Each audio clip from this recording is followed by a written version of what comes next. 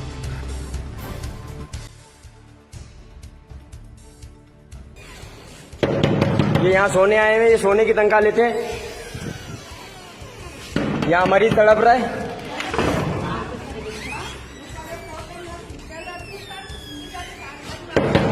अब मिनट खोल, दरवाजा खोल।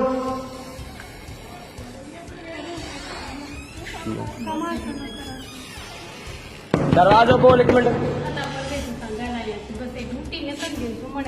सुमन थोड़ी आया होता, मरीज के लिए आया हुआ तो मरीज के तव्हां चेक कंदो नी। दरवाजा खोलें, आप दरवाजा खोलें, दरवाजा खोलें।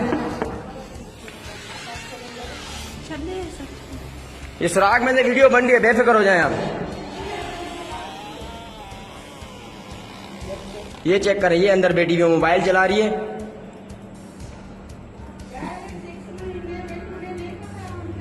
तो आप चेक तो करें ना, जाहिर सी बात है, आप अंदर बैठी हुई है, सोने के लिए थोड़ी आई हुई, आप सोने की तनख्वाह ले रही हैं।